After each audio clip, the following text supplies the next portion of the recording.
En théorie, une intelligence artificielle pourrait être utilisée pour assister un Premier ministre. Ça coûterait moins cher aussi. Vous imaginez les risques à la sécurité? Le piratage d'une IA comme ça? Il y a quand même un gros sujet, c'est cette histoire de Telegram. Il a un peu cherché, le gars. Hein. Ça fait un moment qu'il était recherché. Il a voulu faire le malin avec son jet pour se faire un petit resto à Paris. Bah, écoute, il a joué, il a perdu.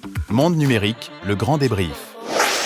Bienvenue dans le grand débrief de Monde numérique. Cette émission est parrainée par FreePro, le meilleur de Free pour les entreprises. FreePro est un opérateur spécialisé pour les pros qui s'adresse à toutes les entreprises, les TPE-PME, mais aussi, on le sait moins, les grandes entreprises à travers les solutions experts, des solutions IT, cloud, télécom et cybersécurité spécifiques pour les directions techniques et informatiques. FreePro dispose d'experts, de la donnée et de la connectivité. Et là où ils mettent le paquet aujourd'hui, c'est dans l'accompagnement personnalisé des clients via des équipes dédiées dans une dizaine de villes.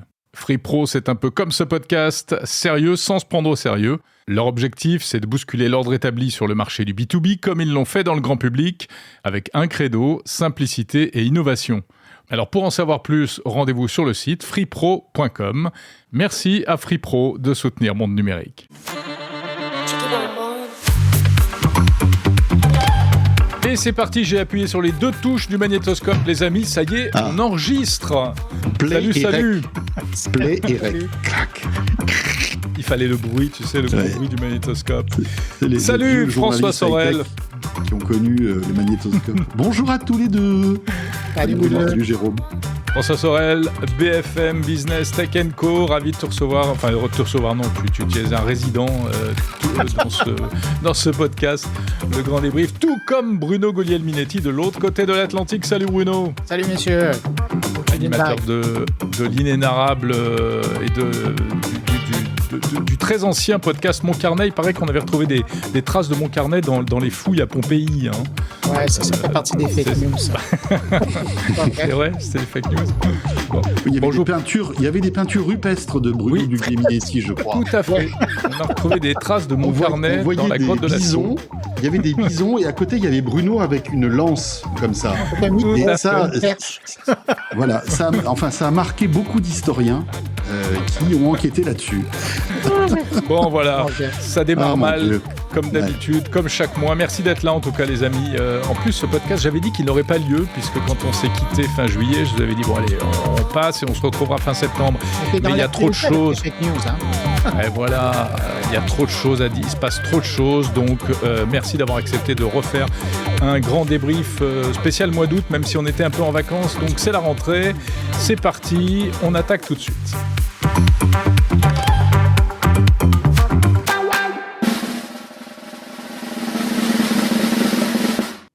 Ouais, je vous préviens, je vais mettre du tambour dans cette édition.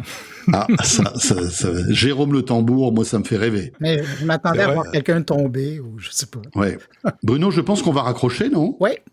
Est-ce qu'on peut raccrocher sur un podcast, ouais, en fait, comme on raccroche un téléphone? Bah oui, on peut dire, je passe sous un tunnel, un truc comme ça, et on raccroche. C'est possible.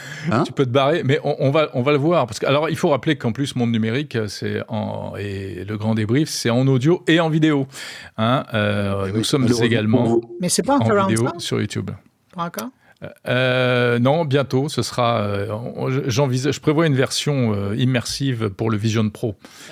Bah, on avait fait la version dans le Metaverse, enfin dans l'Horizon Workrooms. Alors comment ça se passe ? On s'en est parmi d'ailleurs. On s'en est parmi, exactement. Mais vous imaginez... Comment ça se passe cette rentrée, les amis, pour vous ?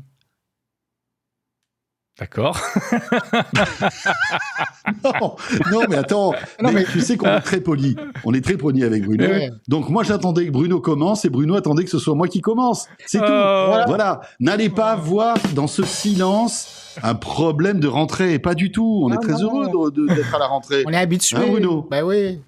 Évidemment. Ouais. Bon, normalement, Bruno, là, toi, tu es censé dire, d'après le script qu'on avait écrit, c'est « Ah, mais moi, je n'ai pas de rentrée car je ne suis pas parti en vacances. » Ah, attends, mais je n'étais pas rendu là dans le texte. Mais moi, je n'étais pas parti parce que je ne suis jamais parti en vacances. C'est bon? Ouais, mais qu'est-ce que c'est que ça? Vous partez jamais en vacances? Avec un accent français. Ah oui, j'adore t'entendre avec un accent français. Ouais. Bah non, mais moi, je suis jamais parti en vacances. Et François, tu sais que Bruno sait même faire l'accent marseillais. Est-ce que tu as déjà entendu un Québécois avec l'accent marseillais? Tu sais que la seule chose dont je me souviens du Vivatech 2024, c'était ça. En fait, j'ai tout oublié. Les startups, les interviews, les patrons qu'on a pu voir. Le seul truc dont je me souviens, c'était l'accent marseillais québécois de Bruno. Ouais. Allez, c'est le mois prochain, ça. Ah, ça, c'est le mois prochain. C'est bien, on fait du teaser. C'est bon. Vous avez vu, on parle bien de tech depuis tout à l'heure. Ouais. Oui, ça fait déjà 4 minutes. On n'a pas dit un mot de truc sérieux. On a perdu. Non, mais tu utilises la technologie pour faire quelque chose. Là, c'est un divertissement. Moi, je te gage, je parie que depuis le début, on a au moins créé un sourire, un dénivellement des lèvres des gens qui nous écoutent. Moi, je te parie qu'on a perdu la moitié des auditeurs. Hein. Oh. Ah bah oui. Non, quand même pas. Mais bon. Bon, François, t'as rentré, toi. Bah écoute, moi, ça y est, c'est reparti sous les chapeaux de roue, comme on dit, Tech & Co depuis lundi dernier. Depuis le 26 août, voilà, de quoi je me mail, et puis tout le reste. Et puis je suis ravi de vous retrouver. Sincèrement, ce qu'on fait comme métier, c'est pas le bagne. Et même si on était bien en vacances, moi, franchement, de temps en temps, j'avais envie de parler, de raconter des trucs sur la tech, parce que je voyais des petites news qui passaient. Et on est malgré tout heureux de revenir. Voilà, c'est cool. Donc, voilà, heureux de reprendre le flambeau. Pendant cette période olympique. Tout pareil. Alors bon, c'est vrai qu'il y en avait un qui était toujours en veille, c'est donc Bruno. On s'est parlé d'ailleurs tout l'été. Et de ces dernières semaines, bon, il s'est passé plein de trucs. Il y a quand même un gros sujet sur lequel on va revenir, parce que c'est un truc de fou. Je sais que tu en as beaucoup parlé dans Tech & Co, François. C'est cette histoire de Telegram. Alors, il y a l'aspect Telegram, il y a l'aspect Pavel, il y a l'aspect... Enfin, c'est vraiment une affaire à tiroir. Comment tu vois ça depuis on va dire le continent nord-américain, Bruno? Quel regard tu jettes là-dessus, toi? Moi, j'ai le goût de vous dire, non, mais dans quel bordel vous vous êtes foutus? Mais une fois que j'ai dit ça, je trouve ça intéressant. Et on verra, de toute façon, c'est devant la justice et ils font leur boulot. Mais c'est intéressant de voir que pour la première fois, on interpelle un grand patron d'une boîte de messagerie ou de réseau social en disant... Mais vous savez, ça fait des années qu'on vous dit que c'est vous qui êtes responsable de ce qui se promène et vous pourriez mettre des mécanismes pour assurer la sécurité de tout le monde, mais vous ne le faites pas. Vous avez décidé de miser sur la sécurité des communications entre les gens, peu importe ce qu'ils font avec. Ben là, vous êtes redevable. Et donc, et c'est intéressant parce que dans la plupart des chefs, dans les 12 chefs d'accusation, c'est complicité. On ne l'accuse pas de pédopornographie. On ne l'accuse pas de banditisme. C'est de la complicité. Pourquoi? Parce que il veut pas ouvrir les portes, comme presque tous les autres réseaux font. Lorsqu'il y a des enquêtes officielles où on demande une collaboration, il y a toujours un service, un répondant chez Meta, même chez X, qui va ouvrir la porte en disant, bon, qu'est-ce que vous avez besoin? Vous avez les documents officiels, voici l'information. Mais eux, ça a été, on ne répond pas à ce type de demande-là. Ben là, ils viennent de se faire prendre au jeu. Oui, voilà, c'est ça. C'est ça qui est intéressant. Bah non, mais je trouve que c'est vrai qu'on s'est mis dans un sacré bordel, hein, ça c'est clair. Mais je trouve que c'est quand même assez courageux de la part des juges de se lancer là-dedans et de mettre les pieds dans le plat, parce que c'est vrai que Telegram est un réseau social, parce que c'est vrai qu'on a l'impression, on a tendance à dire que c'est une messagerie, mais c'est beaucoup plus complexe et riche qu'une messagerie. Ça fait blog, tu peux récupérer du contenu audio-vidéo, enfin voilà, tu peux créer des communautés de plusieurs centaines de milliers de personnes. Enfin, c'est pas une messagerie, quoi. Voilà, c'est beaucoup plus que ça. Un réseau social. Et c'est un réseau social, en effet. Et c'est vrai que, enfin, je sais pas si vous vous baladez un peu sur Telegram, mais c'est un peu quand même. Moi, je l'ai dit dans Tech & Co. Il y a des trucs sympas, mais il y a aussi le tout à l'égout de l'internet, quoi. Ouais. C'est-à-dire que on se retrouve avec souvent des jeunes filles qui sont pas trop habillées, sans doute qu'elles ont chaud, mais on sait pas trop pourquoi, elles se mettent comme ça en scène. Il y a plein de choses. T'as une notion de l'égout qui est assez particulier quand même. Ouais, mais ce que je veux dire par là, c'est que c'est vraiment le monde du fake, le monde de l'arnaque, le monde de l'argent, et Et voilà, c'est un web à lui tout seul, Telegram, finalement, tu vois. Tu veux regarder un match de Ligue 1, tu trouves un match de Ligue 1. Tu veux acheter de toutes sortes de drogues ou de médicaments ou trouver un permis de conduire sans passer ton permis, tu vas sur Telegram. Tu vois, enfin, c'est vraiment un grand magasin illégal, quoi. Il y a de tout. Et je trouve... Pardon, vas-y. Non, je t'écoute, puis j'ai l'image de Blade Runner qui me vient en tête. J'ai l'impression qu'on rentre là-dedans, là. Mais bien sûr. Et super film, d'ailleurs. Ouais, et je peux comprendre j'ai préféré le premier, bien évidemment. Le deuxième était pas trop mal. Et d'après ce que j'ai compris, tiens, petite digression, ils vont faire une série Blade Runner. Ah ouais. Et ça va être plutôt cool.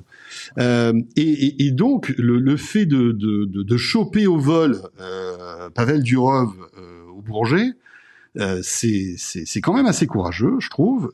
Et puis surtout, ça crée, comment dirais-je, un électrochoc au niveau mondial sur on va dire la faiblesse de ce type de messagerie.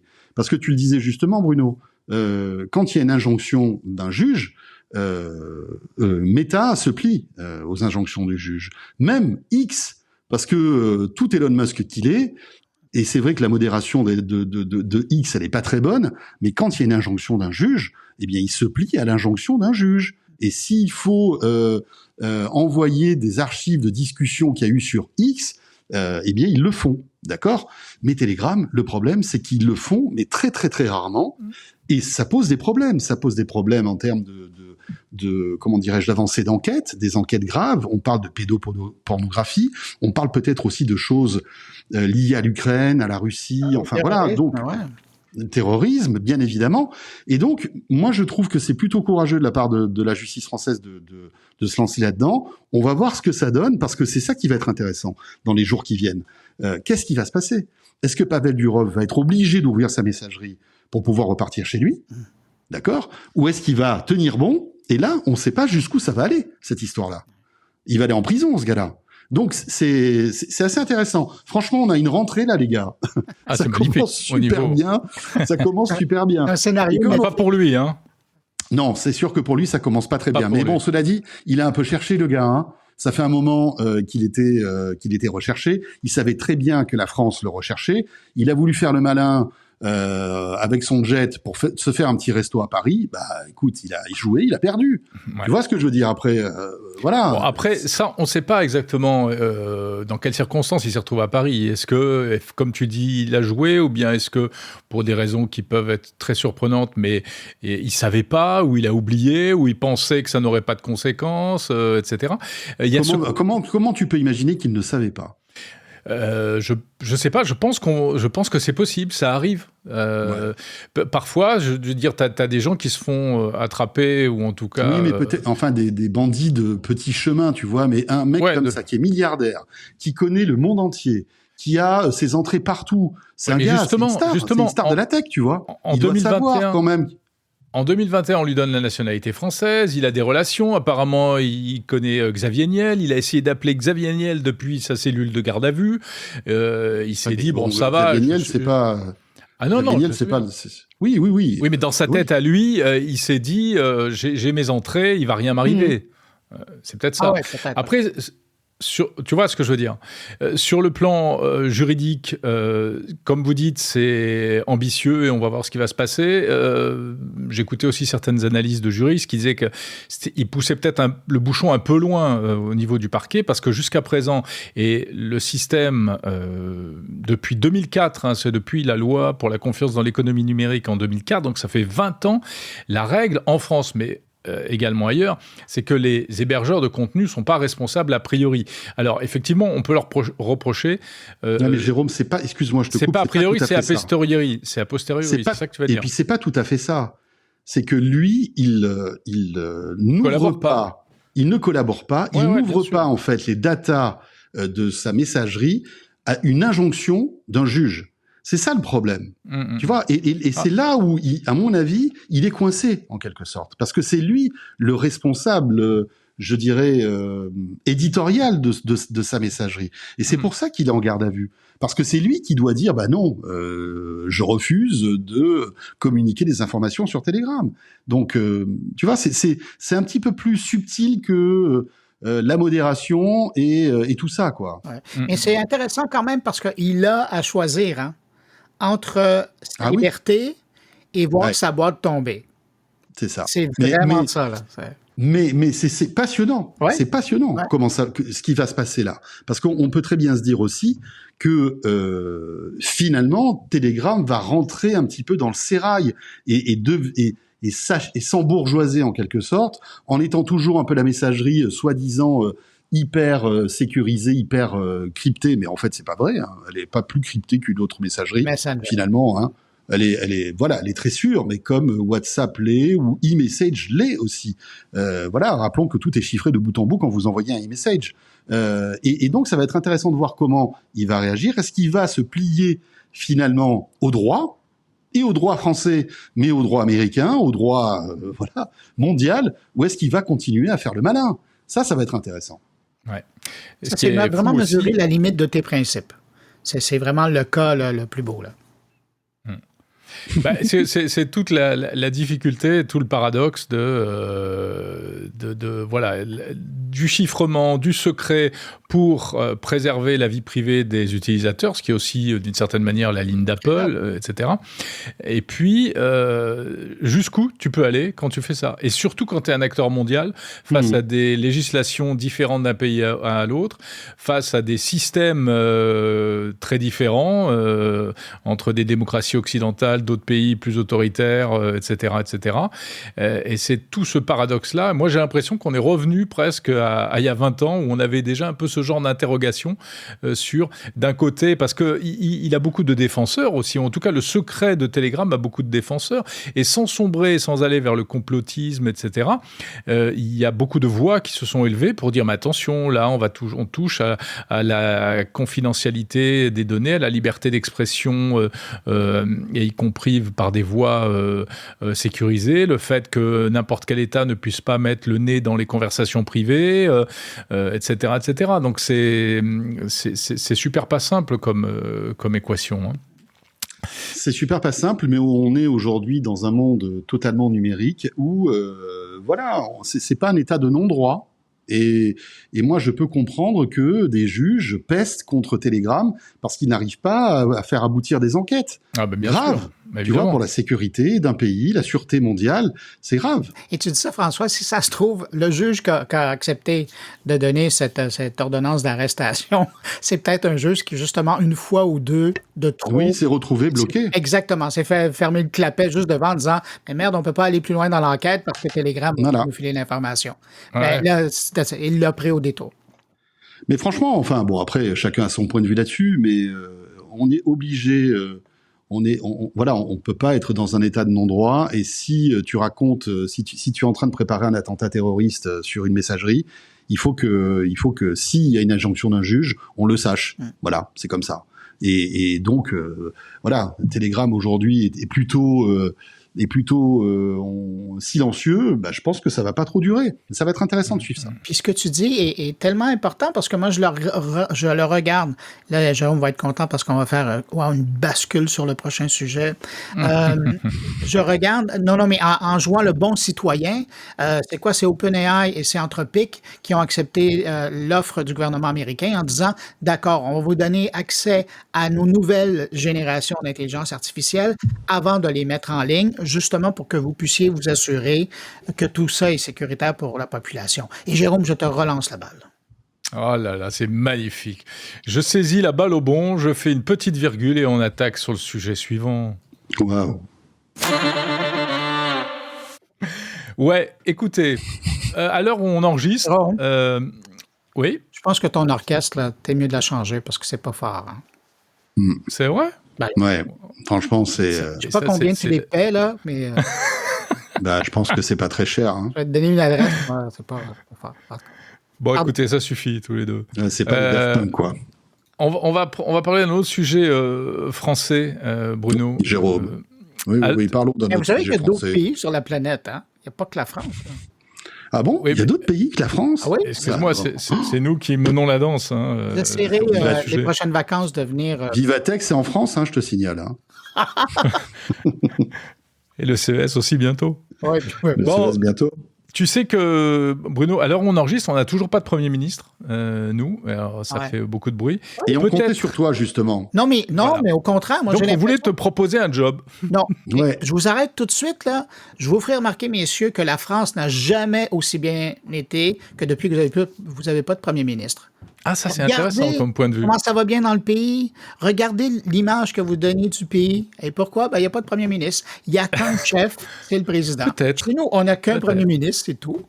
Et puis, non, mais le contrôle par une seule personne, des fois, ça peut aider. Et le contrôle par une intelligence artificielle. Ouais. Pourquoi pas? C'est pas mal, Ce serait bien, non? Bon, peut-être que les gens, peut-être qu'à l'heure où ce podcast est mis en ligne, on a un Premier ministre, parce que j'ai l'impression que ça se joue là dans les dernières heures. Bref, on va faire comme si on n'en avait pas encore.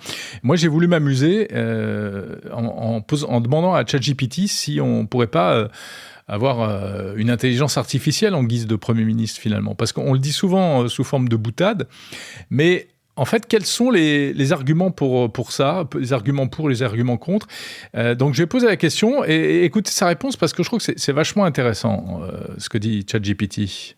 En théorie, une intelligence artificielle pourrait être utilisée pour assister un Premier ministre en fournissant des analyses de données, des prévisions économiques ou en aidant à prendre des décisions basées sur des informations complexes. Cependant, il y a de nombreux aspects du rôle de Premier ministre qui nécessitent des compétences humaines telles que l'empathie, la diplomatie et la capacité à gérer les relations interpersonnelles et internationales. De plus, les systèmes politiques actuels sont fondés sur des principes démocratiques qui exigent que les dirigeants soient élus par les citoyens et qu'ils soient responsables devant eux. Une IA n'étant ni élue ni humaine poserait de grandes questions en matière de légitimité démocratique et de responsabilité. Ainsi, bien qu'une IA puisse assister un Premier ministre en fournissant des analyses et des recommandations, il est très improbable qu'elle puisse elle-même assumer ce rôle dans un avenir proche, en raison des compétences humaines essentielles et des attentes démocratiques qui accompagnent cette fonction. Voilà, donc pour notre conférence sur... Je pense que tu viens de trouver ton 4e débrief. C'est vrai. Bon, il est un peu long, Il est un peu long à s'exprimer, tout ça. Mais c'est intéressant quand même. Qu'est-ce que ça vous inspire? Moi, je trouve qu'il fait vachement bien le tour du problème, en fait. Ouais, il fait bien le tour du problème. Et puis, j'aime bien parce que malgré tout, il garde cette froideur du numérique, c'est-à-dire enfin, il n'y a pas de... Comment dire pour lui, l'intelligence artificielle, même s'il en fait partie, est décorrélée de l'humanité, en fait. Et donc, là, voilà, froidement, il te dit qu'une IA pourrait peut-être aider un Premier ministre, mais en aucun cas diriger un pays. Et ce qui est heureusement vrai. Quoique parfois on se pose la question. Mais parfois tu te poses la question, voilà, est-ce que finalement pour plus de neutralité, plus d'impartialité, moins d'émotions, etc. Sauf que la politique c'est de l'émotion. Ça coûterait moins cher aussi. Peut-être pas, mais oui, peut-être. En tout cas, tu paierais beaucoup moins de ministres. Ouais. Bon voilà, c'était un clin d'œil, mais je trouve que c'est intéressant parce que... Vous imaginez les risques à la sécurité? Le piratage d'une IA comme ça? Ah oui, bien sûr. La folie que ça pourrait faire. Ouais. Un pays mal intentionné qui bouleverse le truc et qui lui fait dire n'importe quoi. Wow. Et parallèlement, dans sa réponse, j'ai pas entendu... On dit toujours quand on utilise l'intelligence artificielle générative qu'il y a ça. On est rendu à quoi, là? 19% de possibilité de bulle où il parle d'un côté. À imaginer, mais quoi que des politiciens l'ont déjà fait avec de fausses informations, s'attaquer à d'autres pays. Ça, il n'y a rien de nouveau. Mais une IA qu'on pense à 100% incorruptible... Qui hallucinerait, tu veux dire? Pardon? Qui hallucinerait, exactement, ouais. Ben, je sais qu'il y a des politiciens qui le font. Ça, c'est pas un problème. Il y a des politiciens qui hallucinent, oui. Oui, mais là, de dire... on ne donnera pas de nom, bien sûr. On a plein de... Non, non. Non, bien sûr. Non, mais voilà, il y a le côté... moi, ça me plaît bien. C'est le côté très rationnel, et puis en même temps, il faut de l'émotion, il faut de l'émotionnel pour comprendre.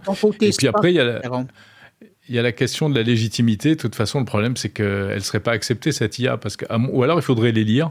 Mais alors là, on rentrerait dans des complications. Bon, mais je pense que, franchement, là, pour l'instant, ça fait très anecdotique, on en rigole et tout. Mais il y a des sujets comme ça qui vont venir sur le tapis un jour ou l'autre. Il y a déjà des entreprises qui sont plus ou moins pilotées par IA. Ouais. Hein?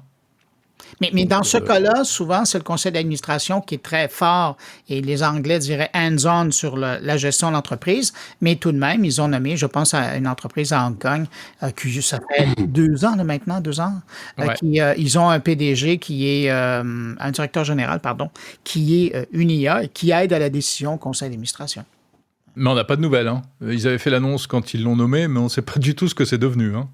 Ils ont fermé à moins que vous en ayez. Ils ont fermé la semaine dernière. Ouais. Bon, voilà. Dites les gars, est-ce que juste un truc comme ça lié à ce sujet, est-ce que vous pensez pas aussi que finalement on s'est un peu trop emballé sur cette IA générative depuis quelques mois, voire un an et demi, depuis l'arrivée de ChatGPT, et est-ce que finalement on se rend compte que tout ce qu'on avait prévu, que l'IA allait bouleverser le monde, l'IA allait, je sais pas moi, faire disparaître la moitié des emplois sur Terre, etc. Bah que tout comme la télé 3D, tout comme le métavers, tout comme tous ces trucs-là, c'est pas en train un peu de retomber que finalement, au-delà du fantasme, alors l'IA va peut-être bouleverser des trucs, mais pas autant que ce qu'on aurait pu imaginer. Non, enfin je sais pas, mais je trouve que ça traîne un peu quand même. C'est une vraie question. Tu voudrais que ça arrive plus vite, c'est ça? Moi, non, c'est pas que ça arrive plus vite, mais je sais pas. Tu sais, depuis toutes ces années, tous les trois qu'on parle de tech, on voit qu'il y a des cycles. On voit que on a évoqué des innovations qui étaient peut-être bouleversantes et qui l'ont été pas tant que ça finalement. Et je me dis, voilà, est-ce qu'on s'est pas trop emballé sur la générative? Voilà. Ouais. Je me trompe peut-être, hein. Je me trompe peut-être. Non, mais tu fais écho à des choses. On en a parlé brièvement en direct, toi et moi, enfin, en privé de ça. C'est qu'on parle en privé, hein, Bruno. Parce qu'on parle en privé aussi. Ouais, quelques mois. Et en direct aussi, en plus. On se prend le budget. Ouais. Non, mais c'est vrai que et moi j'en parle dans Monde Numérique, dans l'hebdo cette semaine, ce week-end, il y a des rumeurs, il y a cette petite musique de l'éclatement de la bulle de l'IA dans la Silicon Valley, en Californie, où apparemment les retours sur investissement ne se font pas assez vite, que les investisseurs commencent à s'impatienter, à râler, et derrière ça, est-ce que finalement on nous a pas vendu des licornes alors qu'on voit, on en est loin. Encore une fois, je trouve que regardez un petit peu cette histoire de smartphones dopés à l'IA. Ok. Samsung, les smartphones, les constructeurs chinois. Là, le Pixel, on va en parler dans un instant. On en parle, ouais. Ça fait papa-maman avec l'IA, mais je serais curieux de savoir si les gens qui utilisent ces téléphones, notamment le Galaxy S24, qui est sorti il y a 8 mois maintenant, utilisent au quotidien toutes ces implémentations d'IA. Ok. Et je me dis, voilà, est-ce que c'est pas encore un truc marketing qui sert pas finalement à grand chose, tu vois, le fait de changer les têtes sur ton téléphone, de permuter les corps des gens, de changer le fond derrière ta photo, tous ces trucs-là. Oui, mais c'est parce qu'on s'est habitué. Non, mais qui utilise ça? Qui va utiliser un système de traduction sur le téléphone tous les jours? Sauf des gens qui voyagent 50 fois par an. Tu vois ce que je veux dire? Tous ces trucs-là, c'est bien, mais ça ne change pas le quotidien des gens encore. François, on n'a pas trouvé le truc. Enfin, vas-y Bruno, pardon. Non, mais ça dépend à qui tu parles. Et c'est pour ça, je trouve ça intéressant que tu soulèves la question. Moi, je te dirais que l'apocalypse, elle n'est pas arrivée et elle ne va pas arriver. Parce que l'humain va arriver à contrôler, encadrer le développement. Sauf que, concrètement, il y a quand même des corps de métier là, qui sont en train de pâtir. Pense aux traducteurs, pense aux photographes, aux illustrateurs, pense aux musiciens. Il y a des gens qui sont en train de... Comédiens de doublage. Oui, comédiens de doublage. Il y a des gens qui sont en train de perdre leur gagne-pain parce que maintenant, il y a des outils qui peuvent faire presque aussi bien le travail qu'eux. Et ça, dans ce contexte-là, je dirais que c'est déjà en train de... Oui, je vais te donner donner la parole. Ça sera pas long. Hey, on dirait comme un Québécois. Il lève la main, le garçon. Il lève la main. Ouais. Et, mais finis ta phrase. Ouais. Donc, c'est ça. Alors, dans des domaines, on a déjà commencé à avoir une certaine révolution. Donc, quel cabotin. Et donc, c'est ça. On est en train de voir dans certains domaines de création un changement. Mais c'est certain que l'apocalypse dont certaines personnes annonçaient, là, on n'est pas là. Oui, mais François, pourquoi tu est-ce qu'on levais la va main? pas avoir un retour de bâton? Tu vois, tu parlais des traducteurs, par exemple. Moi, je vois pas des traductions sérieuses faites par l'IA aujourd'hui. Ça va être du contenu relativement médiocre ou pas haut de gamme. Non.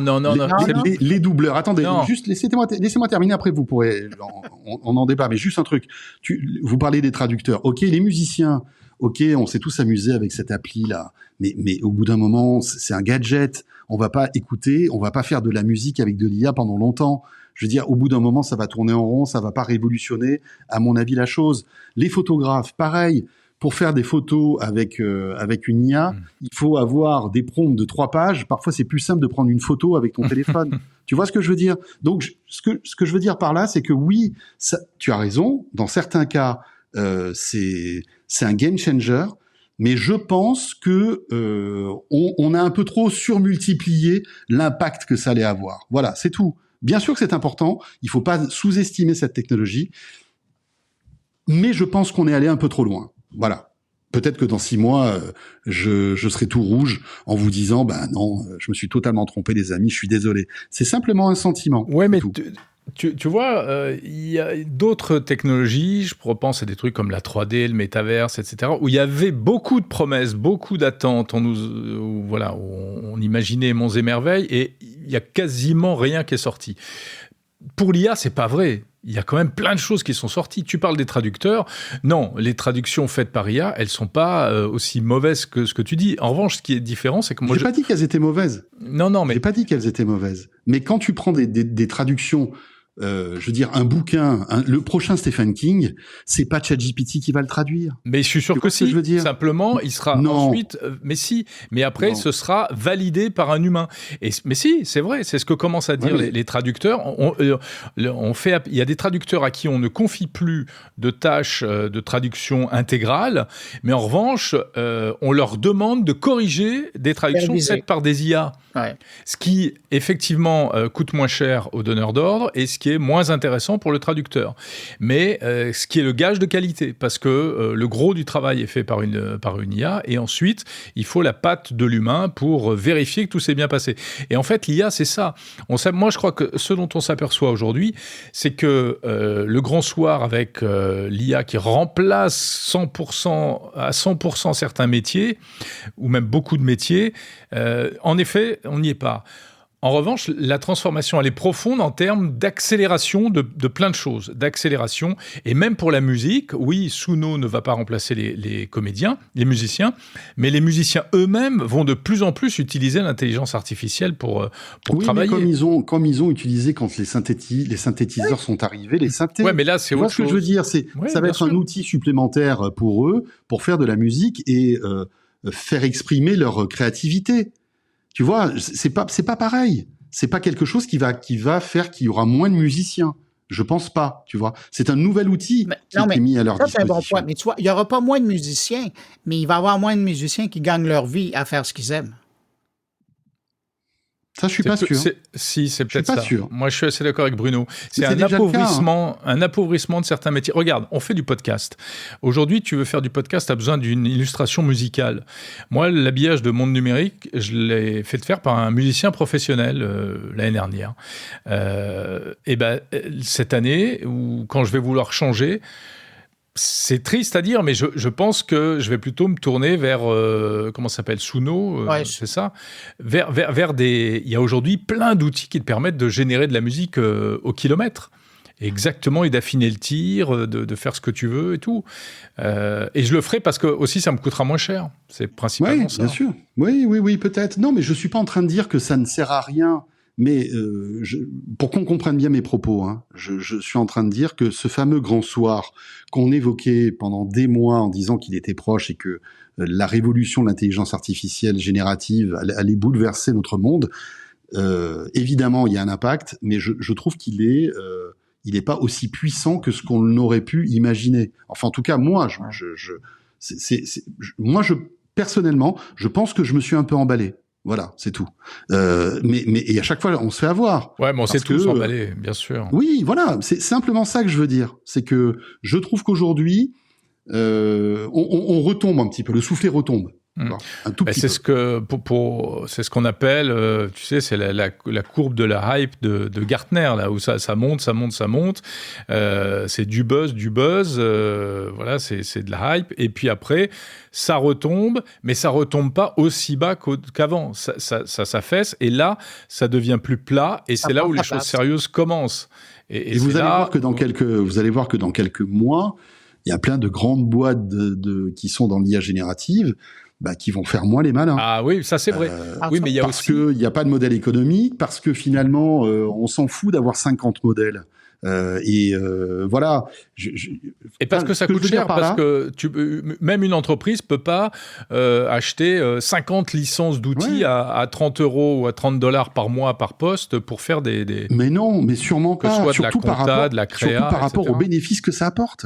C'est ça aussi. Et c'est intéressant ton propos, parce que c'est cette semaine, je voyais OpenAI qui est en train d'annoncer qu'ils s'en vont faire une ronde de financement pour aller chercher 100 milliards de dollars. On n'est pas à 1 milliard, là. 100 milliards de dollars. Qui, évidemment, il y a des gens qui vont être prêts à mettre des sous, mais quand même, c'est de l'argent. De l'autre côté, tu vois un média qui est en train de dire, qui est en train de regarder ces chiffres-là. Mais autant, en revanche, OpenAI, je pense que eux, leur avenir et leur succès est assuré. Tu vois, parce que c'était vraiment ils étaient les premiers. Voilà, c'était les premiers, c'est peut-être aussi les plus efficaces. Ouais, tout le monde s'est associé à eux, là. Donc, c'est eux. Voilà, ils ont trébuché, mais très peu finalement, et ils déroulent avec beaucoup de, on va dire, de sérénité, de puissance, toutes leurs innovations. Franchement, je pense que, voilà, OpenAI, je me fais pas de soucis. Mais tous les autres, quand on voit les Google avec Gemini, enfin, et je parle que des gros, hein. Exactement.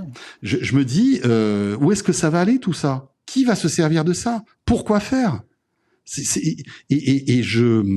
Enfin voilà, ça c'est mon côté un peu pragmatique où je me dis bon d'accord, on parle d'une technologie, mais concrètement à qui elle va servir? Je me trompe peut-être, mais je trouve qu'il y a beaucoup trop d'offres par rapport à une demande qui se cherche encore.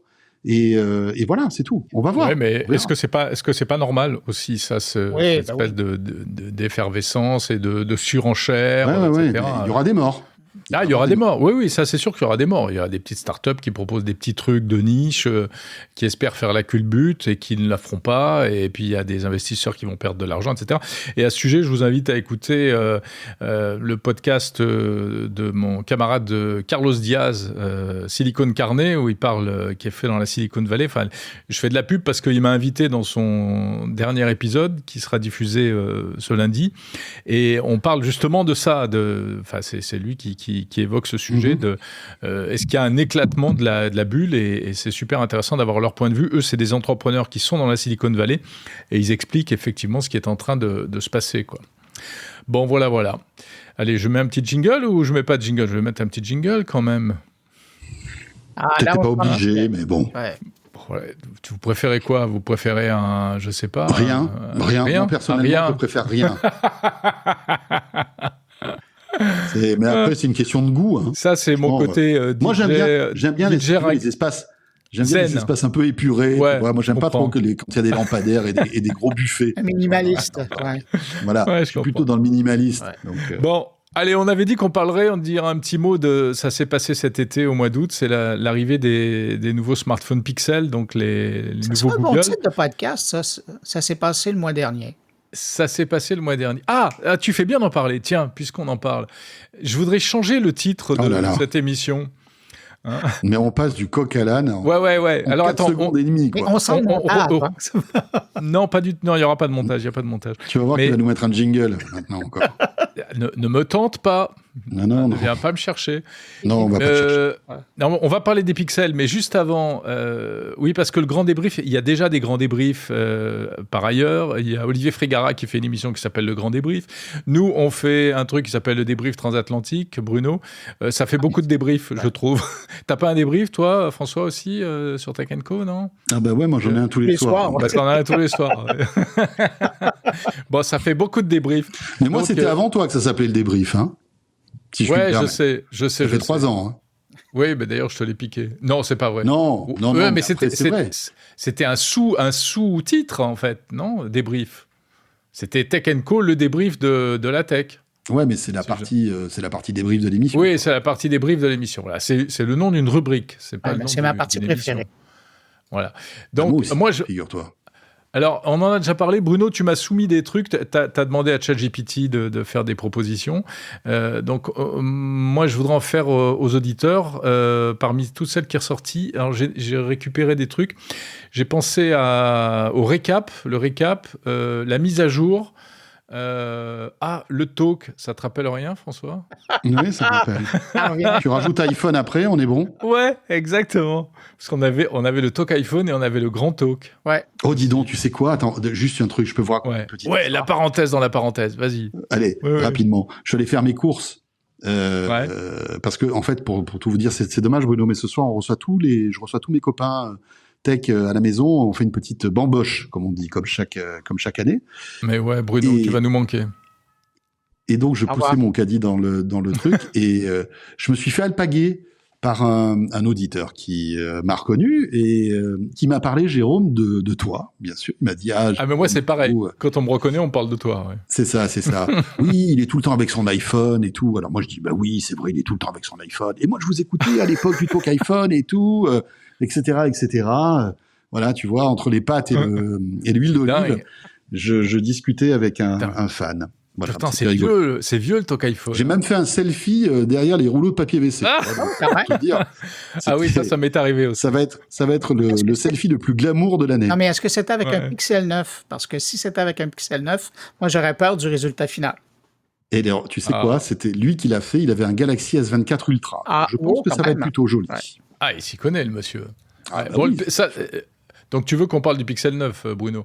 Bon, juste, alors écoutez, vous qui nous écoutez... Non, mais vous, est-ce que vous avez une idée de titre? Comment ça pourrait s'appeler? Sinon, moi, j'avais pensé au club aussi. J'aime bien, mais ça fait un peu vieillot. Donc, je sais pas trop. Ou la tribu, ou un truc comme ça. Donc, est-ce que vous avez une idée, vous, d'abord, à me suggérer ou pas? Non? Rien? Bon. Réfléchissez, et puis... Je sais pas. C'est pas facile, les titres, hein, vraiment. Hein. Non, c'est pas facile. Et puis, il y a des moments où tu es inspiré, et des moments où tu l'es moins, quoi. Mais François, on en a trouvé des paquets des titres ensemble. Hein. Oui, c'est vrai. C'est vrai. Mais alors, vous qui nous écoutez... Le clan de la tech. Le clan de la tech. Le clan. Ah, le clan, c'est pas mal. Ça fait un peu fermé, le clan. C'est un peu comme la tribu, finalement. Ouais. Le clan, la tribu. Bon, je jette ça, on va réfléchir et on reviendra... On reviendra ultérieurement. Si vous avez des idées, vous nous les envoyez. Les Pixel 9. Je pense que quelqu'un... au i-mousquetaire. Au i? Oh, les i-mousquetaires, ouais. Le seul problème, c'est que ça fait un peu grande distribution chez nous. Ouais, chez nous, c'est une marque de supermarché, les mousquetaires. C'est une marque de supermarché, tu vois. Alors, on remarque... Cela dit, la boucle est bouclée. On parlait de caddie à l'instant. Voilà. Donc, on est bon, hein.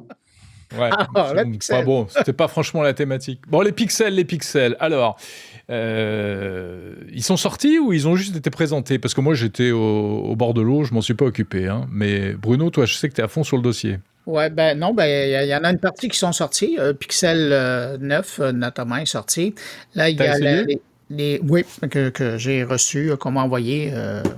Il l'a. Montre-le à la caméra, alors. C'est comme ça, ouais. Il est il est rose. T'as choisi le rose? Non, ils ont l'habitude de nous envoyer des modèles qui sont différents d'une année à l'autre, question qu'on puisse dire que cette année, il y a une couleur de différent. D'accord. Mais c'est pas vraiment la couleur de l'appareil que moi je trouve intéressant, c'est beaucoup plus... finalement, ça fait 6 mois là, qu'on parle de... 6-9 mois qu'on parle de l'IA embarquée dans les téléphones. Samsung avait déjà commencé à faire rêver les gens. Et puis, bon, Apple, lors de son keynote au printemps, a fait rêver les gens. Mais là, avec le Pixel 9, c'était la première fois qu'on voyait vraiment l'IA embarquée, un peu comme François le disait tout à l'heure, où, c'est ça, presque tout carbure à l'intelligence artificielle. Dans la plupart des cas, c'est de façon transparente. Et ce que ça fait, c'est que, écoute, les gens, ils utilisent leur téléphone comme ils l'utilisaient auparavant. Et puis, les plus téméraires vont découvrir ici et là une fonction qui fait « Oh, ça faisait pas ça avant. » Et ça me permet de truquer la réalité ou de modifier la réalité. Mais ça fait des trucs assez fous, hein? C'est la partie Pixel Studio, c'est ça, hein, le trucage de photos, etc. Oui, je pense que ce qui a marqué le plus dans l'imagination des gens, c'est la possibilité maintenant d'intégrer tout le monde dans une photo, même ceux qui ne sont pas là au moment où on la fait. Évidemment, ça soulève énormément de questions d'éthique même par rapport à la production de photos, parce que tu arrives à créer des scènes qui n'ont jamais existé. Et là, de façon très, très, très facile à partir de cet appareil-là. Moi, c'est drôle, j'ai l'impression qu'avec tous ces appareils-là, parce que là, le mois prochain, puis on en reparlera avec le nouveau iPhone, j'ai l'impression qu'on est en train de rentrer dans une nouvelle dimension de la réalité. Celle qu'on va pouvoir créer nous-mêmes. Et puis, évidemment, ça va soulever des enjeux, ça. Alors, je voulais finir sur cette petite patte philosophique. Sur cette pensée philosophique. Non, mais tu as tout à fait raison, François, tu es d'accord? Encore une fois, moi, je reviens à ces fonctionnalités. Ou tu vas nous dire que c'est du bidon. C'est pas que je dis que c'est du bidon. C'est pas ça. J'aime François. J'ai pas dit ça. J'ai dit, est-ce que les gens utilisent ces fonctionnalités? C'est toujours pareil. C'est toujours pareil. Est-ce que les gens vont utiliser ces fonctions? Je crois pas. Ben voilà. Mais ils sont là. C'est ça le truc. Oui, mais c'est du différentiel. Mais des gens, tout le monde n'utilisera pas, parce qu'après, il y a aussi un truc tout bête, c'est qu'on prend des habitudes. Mais à chaque fois, tu as aussi des nouveaux venus, tu as des plus jeunes qui arrivent, qui achètent ces produits-là, et eux, ils vont découvrir les nouvelles fonctionnalités, et ils vont les utiliser, bien sûr. Et puis, tu as ceux qui postent sur les réseaux sociaux, donc ça se verra.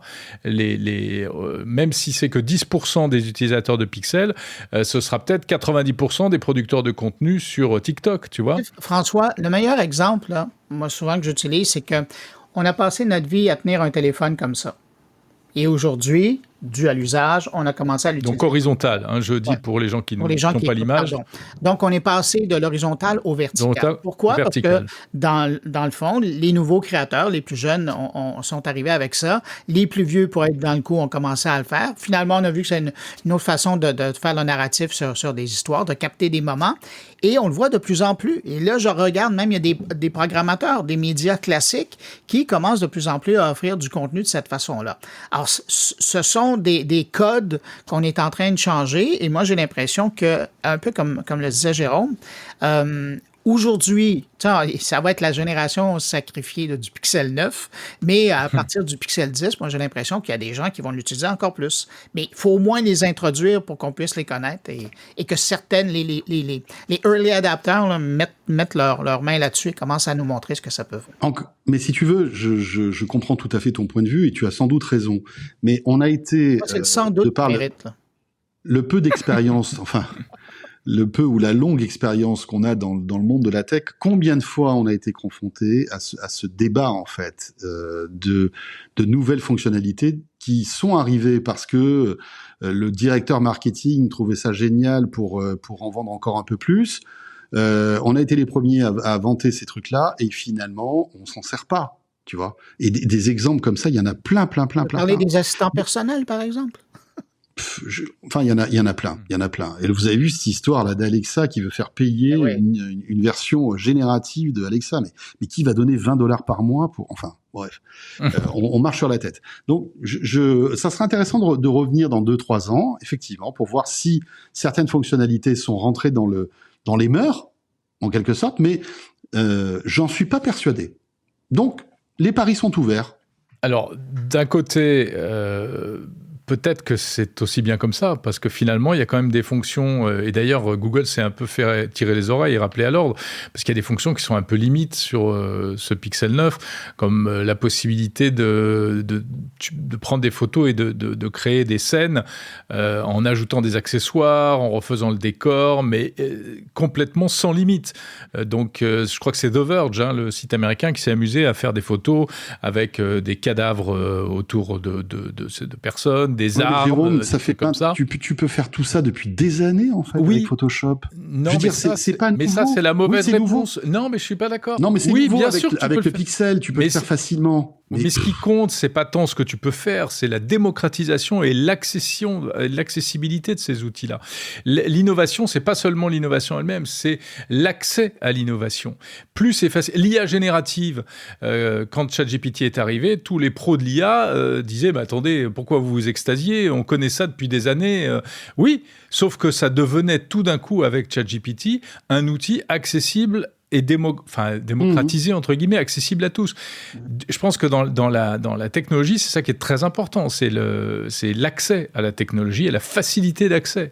Et c'est ça qui change tout, très souvent. Donc, si demain, tout le monde peut créer, fabriquer toutes sortes d'images complètement bidons, là, je rejoins Bruno, on est en train de se créer un monde totalement faisons confiance fake. aussi à l'intelligence collective. La plupart des gens n'ont pas... Non, mais la plupart des gens n'ont pas envie de faire des photos débiles avec leur téléphone, tu vois. Et ceux qui avaient l'habitude, voulaient trafiquer des photos avec Photoshop, oui, certes, ça sera un petit peu plus facile. Mais l'immense majorité des gens ne se servira pas de ce truc-là. Tu vois ce que je veux dire? Oui, bien sûr. Moi, juste, il y avait une autre fonctionnalité qui est peut-être un peu plus intéressante.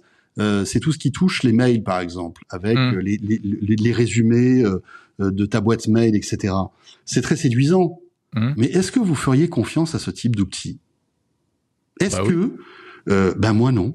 Tu vois, moi j'ai pas envie de faire confiance à une IA qui va me résumer mes mails, parce que s'il y a un bug ou je sais pas moi un truc, elle passe à côté d'un mail important, une chose comme ça, un détail qui n'est pas dans le résumé des mails, je vais me retrouver dans la merde. Un, ça va m'énerver. Et deux, j'ai pas envie de faire confiance à une IA là-dessus, tu vois, sur quelque chose d'aussi important que mes mails. Oui, ça, je veux bien l'entendre. C'est vrai que tu vois, on aimerait avoir une garantie à 100%. Qui génère des réponses automatiques de tes mails. Non, mais ça dépend des mails. Ça dépend des mails. Si c'est un truc stratégique, si c'est un truc vraiment stratégique pour ton business ou autre, oui, il faut faire attention. Mais il y a aussi des mails de tout venant qui sont presque juste de la politesse, de répondre. Voilà. Ouais, mais ça prend 5 secondes de dire non merci, à bientôt cordialement, tu vois. En fait, tu m'as dit la dernière fois que je t'ai écrit ça, François. Alors, vous savez quoi? Mais c'était Nia, justement. C'était pas moi. À ce sujet, vous savez ce que j'ai fait hier soir? Est-ce qu'on veut vraiment manger une côte de bœuf? Alors, j'ai pas mangé une côte de bœuf. J'attends d'être chez toi. Non, il y en a pas ce soir, je te le dis tout de suite. C'est vrai? Non. Zut alors. Non, j'ai fait un achat en ligne, un achat compulsif. Ça m'a pris 3 clics et c'est un truc qui vient de sortir, enfin qui n'est même pas sorti. Une Tesla. Voilà, exactement. Non, est-ce que vous avez entendu parler de Plaude? C'est Plaude? Oui, P-L-A-U-D, Plaude.ai. Et Plaude, c'est un petit enregistreur. Alors François, ça va te parler parce que on l'a déjà vu sous sa forme, sous le format carte de crédit. Notre camarade Fabrice Marcella. Anthony Morel en a parlé dans De quoi je me mettre cette semaine. Voilà, Anthony Morel en a parlé également. On l'avait vu au Vivatech. Oui, bien sûr. Et il y a une. C'est pas toi, Bruno, qui nous l'avait montré ce truc-là? C'était ton collègue du matin. C'était Anthony. Non, c'était Anthony. Ouais. Eh bien, il lance une nouvelle version, en fait, qui a un tout autre form factor, qui se présente sous la forme d'un petit suppositoire. Enfin, ça ressemble à... Ça s'appelle le note pin, l'aiguille de machin, que tu peux porter autour du cou en pendentif, que tu peux porter au bras, comme une montre, ou que tu peux clipser simplement sur un vêtement. Mais ça fait la même chose. Et bien, avec ce truc-là, c'est un enregistreur. ça enregistre, ça peut enregistrer des heures et des heures et des heures de paroles, donc ce que tu dis toi ou ce que disent les gens autour de toi. Pareil, typiquement, c'est fait principalement pour les réunions, les choses comme ça. Okay. Alors évidemment, il faut prévenir que tu enregistres, il y a une petite lumière. Est-ce que l'autocollant vient avec? Je vous enregistre. Comment? Est-ce que l'autocollant vient avec? Je vous enregistre. Ouais. Oui, ça fait partie. Oui, après, ça peut poser des problèmes, je suis d'accord. Et ensuite, mais surtout, l'intérêt de la chose, c'est que ensuite, tout ça est traité par, alors, au choix, ChatGPT ou Claude 3.5. Et là, ça te fait des résumés, justement. Donc, tu fais, par exemple, notre talk, là, voilà, on en est à 50 minutes de conversation. Eh bien, si j'avais laissé tourner le truc, à la fin, il m'aurait sorti plus qu'une transcription. Il peut me sortir soit une transcription en identifiant les locuteurs, quelle que soit la langue, ou bien des résumés. Et si on avait décidé, par exemple, de se retrouver la semaine prochaine pour faire telle et telle chose, à la fin, il me fait, tu vois, les actions à entreprendre, etc. Il y a plusieurs templates qui permettent ensuite d'organiser tes idées. Et moi, j'ai acheté parce que je ne fais pas beaucoup de réunions, mais quelquefois, sur des meetings et tout, ça peut être sympa. Et surtout, comme bloc-notes, en fait. Tu vois, c'est souvent quand je fais du sport ou quand je cours, par exemple, que j'ai des idées absolument formidables, géniales, et je peux pas les noter parce que c'est le pire moment pour sortir ton téléphone. Du coup, j'ai regardé si l'Apple Watch permettait de prendre rapidement des notes vocales, et en fait, non, c'est pas ergonomique. Il n'y a pas moyen de lancer d'un clic sur l'Apple Watch le dictaphone. Donc, je me suis dit, tiens, ce truc-là, je vais essayer. Donc, je l'ai commandé, j'attends et je vous raconterai. Je peux pas dire. Voilà.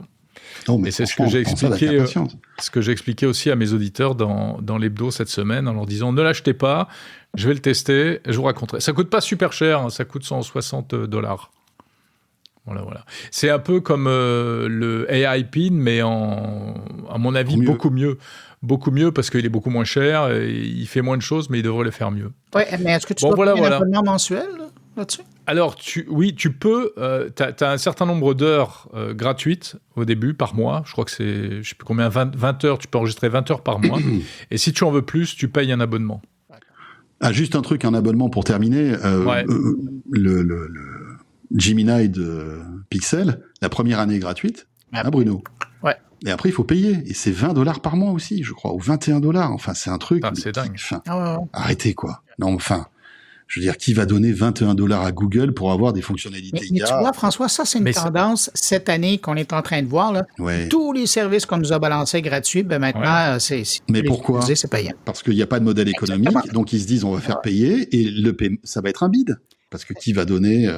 tu vois, il y a plein de gens qui préfèrent donner $10 ou $15 pour Netflix ou que $20 pour avoir l'intelligence artificielle de Google, tu vois. C'est le modèle économique des vendeurs de drogue, ça, hein? Je t'en donne, puis à un moment donné, tu peux payer. Mais ça a toujours été ça. Mais je suis pas sûr qu'on soit tous très addicts à cette IA. Non, mais ça dépend. On va voir. Chacun verra midi à sa porte, et en fonction de tes besoins, bien sûr que ça va pas être un truc aussi massif que Netflix, mais bon. Bon, les amis, on est presque au bout. Enfin, on est au bout. Est-ce que vous avez quelque chose à ajouter pour votre défense, l'un et l'autre? J'étais pas ici.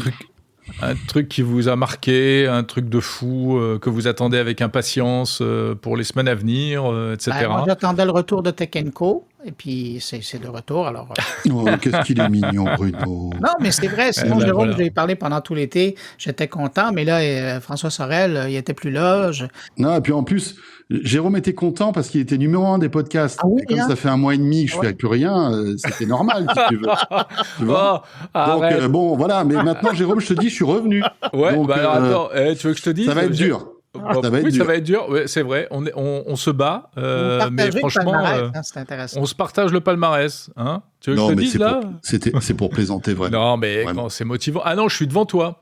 Tu es devant moi en termes dans le classement des épisodes. Jérôme, et moi, je suis devant toi dans le classement des émissions. Tu es devant lui. Ouais, attends une semaine, tu verras. Attends une semaine, on verra. Salaud. Ouais, écoute, on verra. Non, franchement, et là, c'est très équilibré. Hein. Sur 10 épisodes, on en a 3 chacun. Quand je fais pas d'émission, c'est équilibré, c'est ça que tu dis? Non, là, c'est depuis que tu as repris. Alors, tais-toi. Tais-toi. Bon, allez.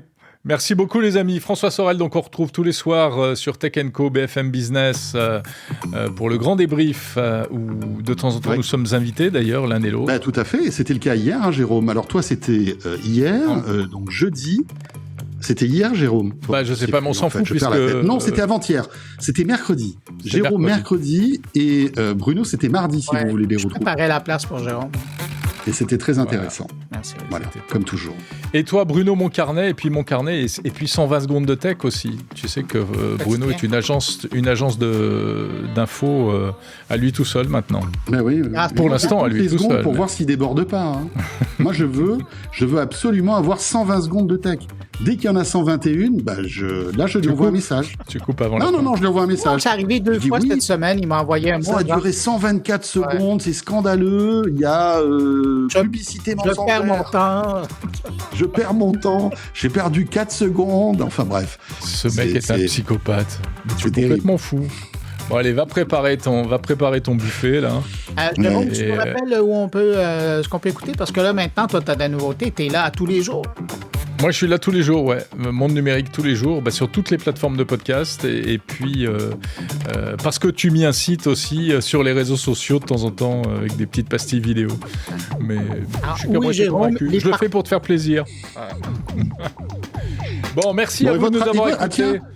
Et votre radio, là, ça marche ou pas? Allez, vous avez révolutionné... Au mois prochain. Vous avez révolutionné la radio numérique ou pas? Bien sûr. On s'est bien amusé. Moi, j'ai écouté celle de Bruno, il a écouté la mienne, et puis après, on avait autre chose à faire. Moi, j'ai écouté les deux. Hein. C'est gentil.